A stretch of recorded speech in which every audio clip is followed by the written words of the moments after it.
Olá, crianças! Hoje vamos ouvir sobre os povos hebreus. Os hebreus eram povos que se localizavam na Alta Mesopotâmia. Nômades, eles viviam da pecuária e se organizavam num regime de clãs. No segundo milênio antes de Cristo, eles migraram da Mesopotâmia para Canaã, estabelecendo-se e dedicando-se ao pastoreio e à agricultura. A terra de Canaã, região onde atualmente está localizado o Estado de Israel, era habitada por diversos povos, chamados de cananeus. Já a região onde atualmente fica a faixa de Gaza, chamada de Filistéia ou Palestina, era habitada pelos filisteus, que migraram da região do mar Egeu e ali se estabeleceram, formando uma confederação de cidades-estado. No século XVIII a.C., houve um grande período de estiagem, que deixou muitas pessoas com fome. Além disso, a região foi atacada, o que levou os clãs hebreus a migrarem para o Egito, onde viveram pacificamente por algum tempo, até serem escravizados pelos governantes locais para trabalharem como construtores. Ao chegar a Canaã, os hebreus organizaram-se em 12 tribos, que partilhavam a mesma religião e organização política. Essas tribos, ou liga de tribos, constituíram-se em um único reino que ficou conhecido como Israel. Entre 1200 e 1000 a.C., líderes das tribos de Israel se destacaram por suas atuações, sendo aclamados como heróis e profetas. Por essa razão, acreditava-se que esses líderes comunitários eram enviados por Deus para proteger o povo hebreu. Um desses líderes foi Saul, que após derrotar os amonitas, tornou-se o primeiro rei dos israelitas em 1028 a.C. Porém, foi o segundo rei Davi que conseguiu unificar o reino, elegendo a cidade de Jerusalém como capital. Com a morte de Davi, em torno de 970 a.C., Salomão, seu filho, tornou-se rei dos israelitas. No governo dele, foi firmado um acordo de paz com o Egito e com Tiro, iniciando um período de extensas trocas comerciais, com a valorização da produção israelita de azeite, trigo, mel e cera. Sob o comando de Salomão, foram erguidas grandes construções, como palácios, fortificações e um templo religioso que ficou conhecido como o Templo de Salomão. Após a morte de Salomão, as tribos do norte separaram-se e as tribos remanescentes optaram por reformar o reino de Israel em 933 a.C. Houve um grande período de conflitos entre os israelitas e os hebreus, até que em 785 a.C., as tribos de hebreus, fora dos limites de Israel, estabeleceram um reino, o reino de Judá, e a população que vivia nele passou a ser chamada de judeus. Em 721 a.C., os assírios conquistaram o reino de Israel, e a maioria da população foi escravizada. Judá conseguiu pagar altos tributos aos assírios para proteger seu reino da invasão durante algum tempo, mas Jerusalém foi destruída em 586 a.C. Após a destruição de Jerusalém, muitos judeus foram enviados como escravos para a Babilônia, onde permaneceram até que o local fosse conquistado pela Pérsia em 539 a.C. Durante a dominação persa, os judeus puderam retornar a Jerusalém e tiveram liberdade para praticar sua religião. Aqui o povo escravizado, aqui o reino de Israel e o reino de Judá. No século que se seguiram, a região foi conquistada pelos macedônios e em 63 a.C. pelos romanos, tornando-se uma província do Império Romano. Os romanos não admitiam a religião monoteísta dos judeus. Por isso, durante décadas, houve rebeliões e conflitos entre eles. No ano 70 d.C., o general romano Tito ordenou uma repressão muito mais intensa, resultando na emigração em massa dos judeus, que se espalharam pela Ásia, pela Europa e pelo norte da África. Essa imigração recebeu o nome de diáspora. No entanto, ainda que tivessem deixado seu território de origem, os judeus exilados continuaram a ser perseguidos pelos romanos. A perseguição passou a ser mais intensa após a expansão da religião cristã. A partir de então, os judeus tornaram-se um povo unido pela cultura e religião comuns, mas disperso por todo o planeta.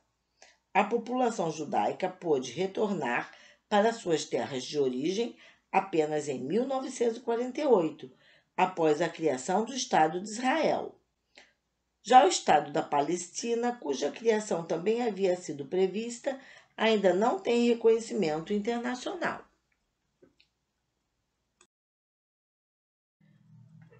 O Templo de Salomão, inaugurado em 2014 na cidade de São Paulo, foi edificado para ser a sede da Igreja Universal do Reino de Deus.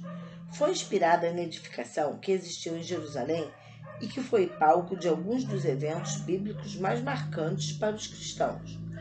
Construído originariamente para abrigar as tábuas de lei dos hebreus, o Templo de Salomão ficava localizado no alto do Monte Moriá, em Jerusalém. Atualmente no local está o Domo da Rocha, lugar sagrado para os muçulmanos. Existiam 2 templos de Salomão em Israel.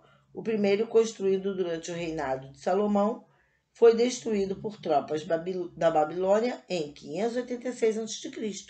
O segundo foi construído em 516 a.C. e destruído em 70 d.C., dessa vez pelos romanos. Assim como uma igreja cristã brasileira teve a ideia de recriar o Templo de Salomão, há grupos judeus que gostariam de demolir o demo e construir o 3º templo no local.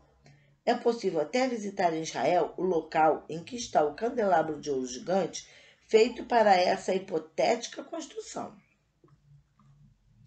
Aqui é o Templo de Salomão em São Paulo e aqui o Domo da Rocha em Jerusalém. Os hebreus eram povos nômades que viviam do pastoreio em regiões áridas de Canaã. Eles migravam de um local a outro em busca de recursos hídricos e pastos mais verdejantes para a criação do rebanho. Ao se estabelecerem em determinado local, perfuravam poços para obter água e irrigar os campos. Com a sedentarização, a vida dos hebreus mudou bastante. Além do pastoreio, dedicavam-se à agricultura, principalmente de cereais e árvores frutíferas, e ao artesanato. A localização geográfica de Canaã favorecia o desenvolvimento do comércio, pois eles tinham acesso a importantes reinos da época, como Síria, Mesopotâmia e Egito. Porém, não havia um grupo social de mercadores. Os produtores e artesãos vendiam seus produtos nos mercados locais ou em praças diretamente aos interessados. No entanto, era comum encontrar comerciantes e mercadores de outros países, principalmente fenícios, negociando na região. Com o advento da monarquia, a organização social foi novamente transformada. Em nome do rei, algumas pessoas foram designadas à administração de algumas cidades e vilas, originando assim as funções de governantes, militares e oficiais civis, que por servirem ao rei tinham privilégios. As pessoas comuns, também denominadas de pessoas da terra, permaneceram livres e tiveram direitos garantidos. A família era a instituição central dessa sociedade, formada de pessoas ligadas por laços de sangue e que compartilhavam da mesma moradia. Em uma mesma casa poderiam morar um casal, seus filhos, noras e netos. A família era patriarcal. O marido exercia poder sobre a esposa e tinha autoridade absoluta sobre os filhos. A mulher, ao casar-se, deveria morar com a família do esposo e tornar-se membro do clã dele. Os filhos deveriam servir e ser fiéis ao clã do pai. A mulher também deveria estar submetida à autoridade do marido. De modo geral, os hebreus preferiam uniões monogâmicas. A lei, porém, permitia que os reis tivessem até 18 esposas e os homens ricos 4. Isso acontecia porque eles consideravam que somente o rei poderia sustentar com dignidade tantas esposas. Quando o homem optava por ter mais de uma esposa, geralmente era porque ele desejava mais filhos, especialmente quando a primeira esposa não lhe dava herdeiros ou nasciam somente filhas. Aqui está uma foto de uma família.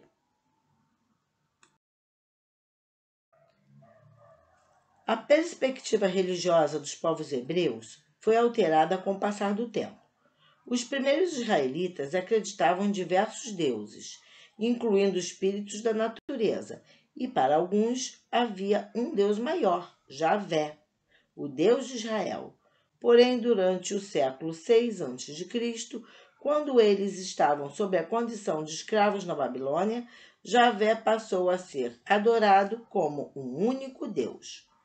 Depois do retorno dos judeus a Jerusalém, essa visão tornou-se dominante na região, dando início a uma crença monoteísta. Em aproximadamente 550 anos antes de Cristo, os israelitas e outros grupos reuniram as crenças deles em uma teologia profética, com rituais elaborados de adoração em templos, possibilitando o surgimento da religião que hoje conhecemos por judaísmo.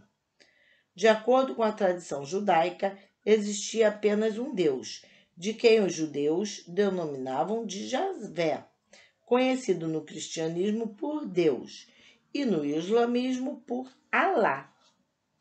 Para os judeus, Javé foi o criador do mundo e de tudo o que existe. Assim, os deuses das outras religiões seriam reduzidos à condição de ídolos. Para os israelitas, os fenômenos da natureza que eram reverenciados por outras sociedades do Oriente Próximo foram criados por Javé. Portanto, deveriam ser admirados por serem belos e não adorados como deuses. As concepções básicas da espiritualidade judaica estão registradas na Bíblia hebraica, também conhecida como o Antigo Testamento da Bíblia cristã. Esse documento histórico começou a ser elaborado no período da escravidão na Babilônia, com o objetivo de preservar a identidade dos hebreus. Aqui nós temos uma foto do manuscrito da Bíblia hebraica. A história judaica é marcada por sucessivas diásporas e dispersões pelo mundo afora. Na antiguidade, vimos que os judeus foram expulsos de suas terras e perseguidos pelos romanos. Nos séculos seguintes, eles continuaram a ser vítimas de preconceito por toda a Europa. E de tempos em tempos, um grande contingente populacional era expulso das terras que ocupavam, dispersando-se por outros lugares, até mesmo para a América. Essa dispersão estendeu-se até o século XX e intensificou-se com a eclosão da Segunda Guerra Mundial, quando os judeus foram perseguidos e presos em campos de concentração e extermínio. Após o fim dos conflitos, como forma de reparar o sofrimento histórico sofrido pelos judeus, a ONU determinou um território para que o povo judeu pudesse, depois de milhares de anos, novamente fundar um Estado. A região escolhida foi a da Palestina, que era reconhecida como a região de onde esse povo originou-se e que, desde o início do século XIX, vinha recebendo migração em massa dos judeus. Assim, em 1948 foi fundado o Estado de Israel. O território doado aos judeus, entretanto, era ocupado pelo povo palestino, que em sua maioria segue a religião islâmica. A diferença entre cultura e religião, somada ao sentimento de posse e propriedade do território, foi a principal razão para conflitos entre o Estado de Israel e os moradores da Palestina. Esses conflitos são marcados por pequenos períodos de paz e grandes tempos de lutas, e estendem-se até os dias atuais. Aqui nós podemos ver uma foto da destruição. Gente, este foi o recadinho de hoje, tá? Espero que tenham entendido. Deem um like e até o próximo vídeo.